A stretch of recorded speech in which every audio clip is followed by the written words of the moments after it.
there can be a step taken in the right direction, right? There's always something to move into. It's just we don't think that way. We're not wired to think that way. Right? And I was like, for most people, man, you could be great, but you haven't even pulled a strip off to activate it. Right? Like you can be great, but you're living on reserve.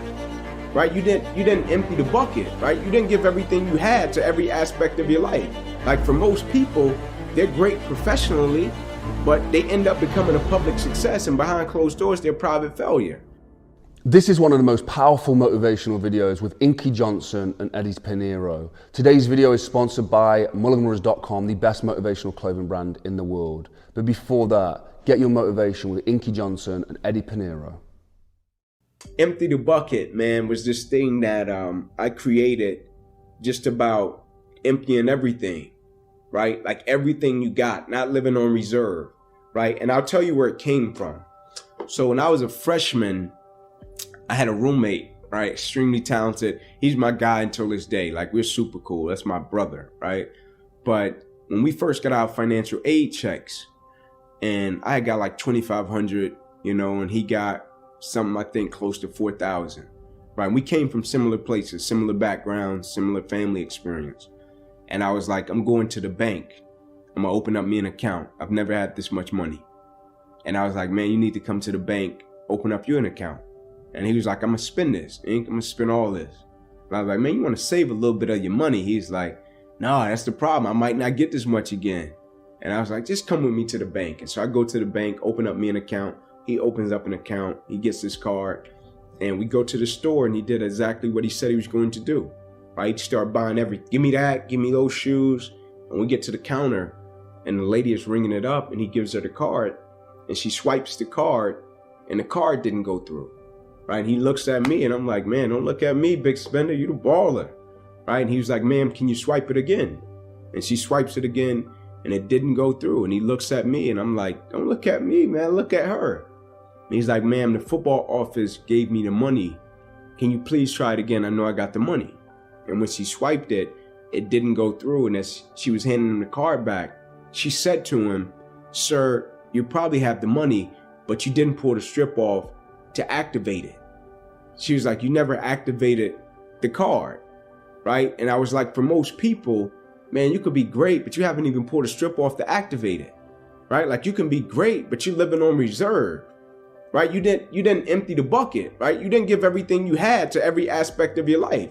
Like for most people, they're great professionally, but they end up becoming a public success, and behind closed doors, they're a private failure. Not because they don't have the talent or the skill set, they don't have the character, right? That they can apply it and be consistent in every aspect of their life and empty out everything they got to everything, right? Now, one would say, okay, well, when do you tone it back, right? You find pockets to turn it back, right? Of course, you don't just give everything you got all the time, right? You get to a point to where you learn to be efficient and effective in every aspect of your life. And for most people, it's not a problem with skill set. It's a problem with character. And empty the bucket is having the right character to be consistent and empty out everything you got in every aspect of your life. I think, man, it's funny. I think the true measure of wealth is happiness, right? Like I really do. And it's not saying that I'm against money. I'm not against that at all. Because you gotta work hard, make your money to take care of your family and be able to bless people. But I think it's a lot of people with so-called wealth, and they don't have joy and they don't have happiness, right? And I feel like joy, happiness, and peace is the most important things we can possess, right? And for most people, their material possessions, they feel are the most important. For me, when you got joy, when you got peace, when you got happiness, I think that's true wealth. Because you can't put a price on that. Like for me, people can't understand. A guy asked me just yesterday, what do you think about stem cell? Why don't you go over to London or one of these places somewhere and try to get stem cell for your arm? And I was like, I got peace. And he's like, what does that mean? I was like, I'm good with my situation, right? Like I'm wealthy because of that. I got something that you can't put a price on, right? You can't price out my joy. You can't price out my happiness. You can't price out my peace. Now, if I measure wealth by money, money is a number. Numbers never end, right? So you never catch it. Numbers never stop. If your happiness is predicated upon a number, if you're being wealthy is predicated upon a number, you'll get it. Then it's like, okay, I got to set it a little bit higher. The number will never end. And so therefore, you'll never be wealthy enough. This is me making assumptions here, but well, not assumption on this. Very, very skilled person, motivated person, highly driven, could probably be extremely successful in a corporate job working up the ladder. And you decided to stop that. And my assumption is that probably put yourself in a more compromised situation financially, right. Difficult situation to help others. I'd love to know why. Like, what's the reasoning behind that? Yeah, two reasons: impact and upside. You know, I can have a better impact doing what I'm doing. When you're in the corporate world, I mean, sure, you can impact the people around you, you can help your business, but it's, you know, my heart and soul was not in the mission. It's really hard to, you know, get up every day and be excited about something when you're just not in it. You know, and I wanted to feel it. I wanted to live and breathe it. The other thing is when it's your business, you know, when you wake up in the morning, you'll get out what you put in, and I love that. It's like, if I want to stay in bed all day, I could, but I'd get nothing. But getting out and stepping into this sort of unknown, the infinite potential, who knows what can happen?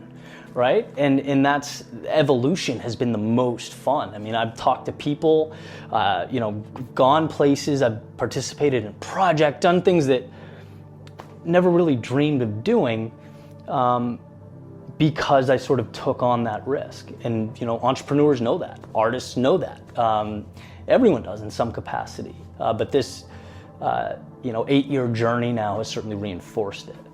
Why helping people? Like, you know, there's gaming out there. There's so many different genres of YouTube. You probably could have been successful at. Why help people? It feels good. It feels good.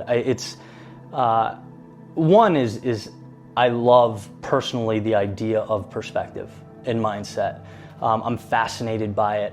And two, just to take something that you've lived and give that to someone else who, you know, might be in a different place in their life, might be doing something totally different, but that connection that's like, hey, you know, you went through that, you learned that lesson, and in my totally different corner of the universe, I'm applying it, and you know, it's changed everything for me, and I can't even articulate it. It's just such a beautiful feeling that, yeah, I mean, I knew that was sort of my lane. You know, I just love it. I think the greatest gifts in life, and is belief and exposure, right? Because a lot of times, for me personally, the reason I say that is, there was a lot of moments in my life to where it was people that saw things in me that I couldn't see in myself. And they believed in me in a way that I couldn't believe in myself yet.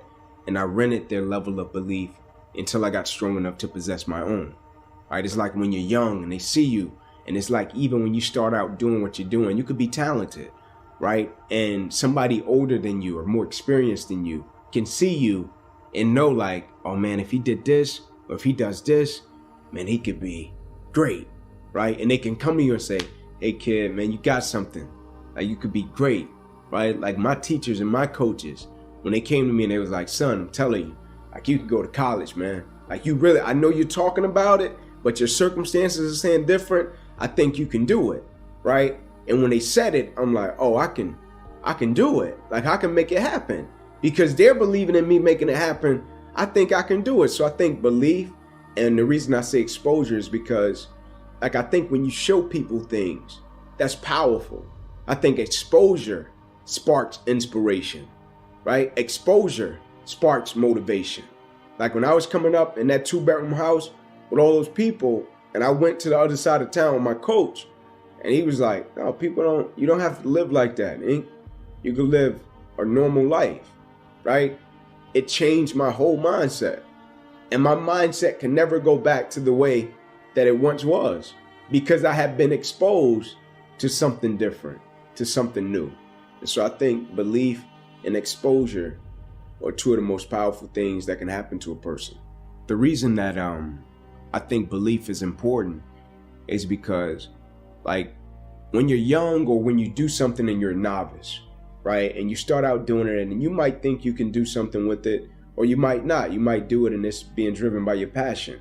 And then somebody comes along that's a little bit older or even more experienced, and they can see it in a way that you can't see it, right? And so I think it's important with belief, because if a person believes in you in a way that you don't believe in yourself, you can rent that person's belief until you get strong enough to possess your own, right? And you use that person's belief to fuel you every single day, right? Because you can have a level of belief with what you're doing, but you can go back to a certain set of circumstances that tell you, nah, it's not going to happen. And so you rent that person's belief until you get strong enough to possess your own. I think having a purpose is that thing that makes us tick, that gets us up every day and gets us over the hump of opposition and adversity. And the reason that I champion adversity and opposition is because I think for the most part in life, people pretty much know what to do when things go right, right? Like when things go right, they know how to feel, they know how to act, how to react. But it's when that opposition and that adversity comes and it creates a level of misunderstanding, right? Now the vision is blurred. Now you don't have clarity about what you're supposed to do. Now you question if your existence matters. And I think when you have a purpose, it's powerful because in the midst of the opposition, it makes you realize that you've been put here for a certain reason. And so once I tapped into my purpose once I thought it was football, right? But when I started speaking, I'll never forget the day I got the exact same feeling backstage that I used to get before I ran out on the field to play football. And that's when I knew, like, this is my purpose. This is what I've been put here to do.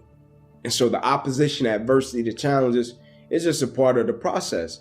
It's going to make me a better person. But my purpose, I can't let anything stop or detour me from tapping into that every single day. Because the key with purpose is, I firmly believe every person's purpose is tied to somebody else's purpose and destiny. And so your purpose, my purpose, is tied to somebody else. Like when I speak, when I do what I do, like people say, "Oh, man, I really needed to hear that," right? That helped me do this. That helped get me through this. That helped me with this.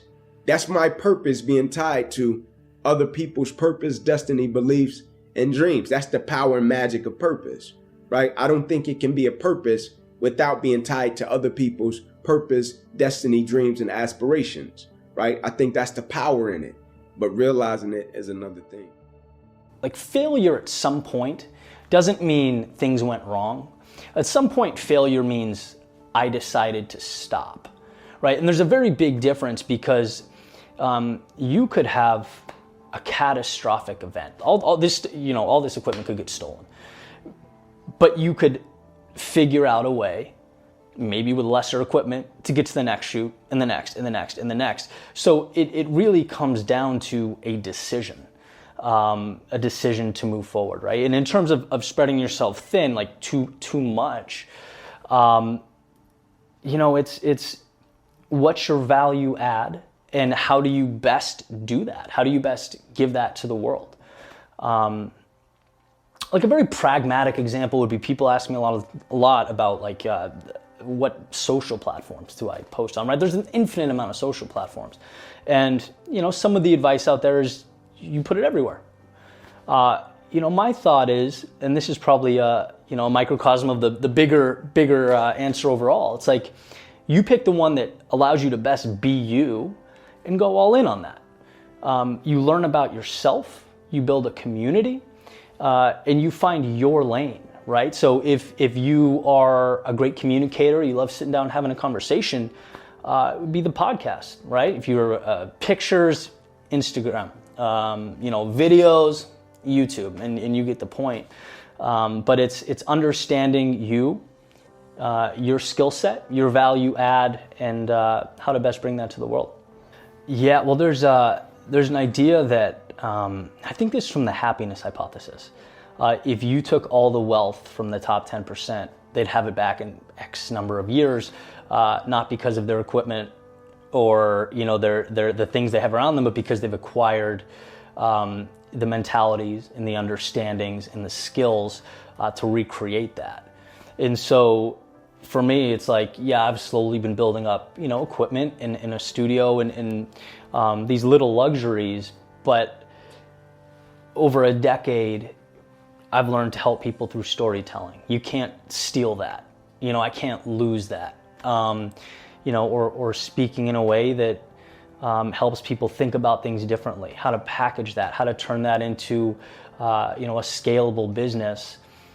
That's up here, and that's not going anywhere. And so there's comfort in that. That's what it's all about. That's what the process is. It's an armor that you wear. I think Nietzsche has a quote. He says, "Those who were seen dancing were thought to be insane by those who couldn't hear the music." I think in a perfect world, people say that his work and his message helped me realize that it was okay to dance before the music played. That, I was strong enough, that I was courageous enough to move towards what's meaningful to me, and took action on that. I think if that's something that people said after I was gone, I'd be very, very happy with that. I think we help people in different ways, right? It's almost like leadership, right? You find some leaders that are vocal, right, that can talk. You find other leaders that lead by example. They're not big talkers, right? They're just the guys you watch. They're going to do their thing, and you can point to them and say, "Hey man, you see the way that guy works and does his thing? Follow him." And I think the same for opposition and adversity. You find some people, they can work their way through it, and then they can speak about it and tell people. You got others that deal with it, and they can work their way through it, and you almost have to pry it out of them. And so it's like, for me with speaking, I never wanted to speak.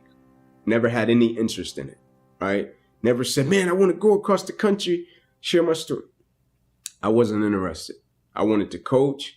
When that fell through, I wanted to work at a rec center in my neighborhood, create leadership curriculums for the kids, and just give back to them. And one day I was talking with my buddy, and he just made me realize, like, what you went through just wasn't for you, right? Basically, like I was being selfish about my situation and my experience, right? He was like, "You're going through it, you got through it, you're dealing with it, but that's not just for you." Like when we go through a situation and circumstance, it's easy to step back and think, "Man, I just went through this and it's just my experience." I firmly believe when we go through things, it's for us to deal with it, get over it, and reach back over the hill to help another person. And a lot of times, like you said, when you're trying to work through it, you think, "Man, how can I help somebody?"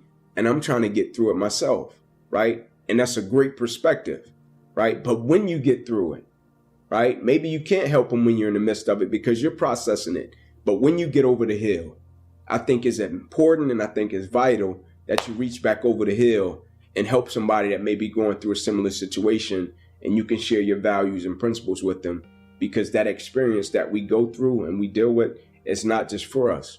So, a lot of athletes, and, I don't want to speak for all, but a lot of athletes are extremely driven, right? They're self-starters, right? Like the guys that I was with at the University of Tennessee, they were all incredible, man, in their own way, because you have the best of the best. You have high performers from everywhere. And so it's like you come from high school and you're the man at this high school, right? And you come from this high school and you're great. And then another guy comes from his high school and he's great. Then they put you all in this pot. And it's like all these great athletes from this great high school or wherever it was, their great city, and you put them together and you say, "All right, let's compete." You got the best of the best. And you got some guys that shy away from competition. They're like, "I was the man in high school. I shouldn't have to compete," right? You know what I bring to the table. You got other guys that say, "I want to compete against the best. I want to go against the best every single day." Not that I'm trying to say I'm the best. I want to go against the best because I know it's going to sharpen me up and make me a better person. And so for the most part, athletes struggle with, I feel, identity, right? Because you're coming up your whole life and you've been told, "Man, you're great, Like you're awesome. You're being given things, right? Because of your athletic ability, because of your skill set.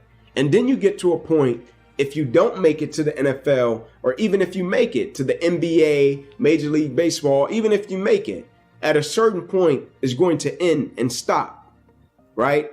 And people are going to say you're a great player, right? But the perks are going to stop. They're not going to bow down to you anymore. And a lot of guys, the thing that breaks them is the transition. When you got to go from sports to life. And now your identity and what you did in sports is cool, but it's not so much important anymore, right? When you get a job in corporate, they expect you to produce and not talk about your stats all day, right? When you get married to your wife, like you got to learn obedience and compromising as well, right? But when you're coming from this athletic background, you're used to everybody just praising you and telling you how great you are. And so it's struggling with that identity, but also being extremely talented, being extremely gifted. But when you get out of this setting of where people praise you, can you take the things you learned that made you great in that sport and apply them to other areas and aspects of your life to make you just as great as a person?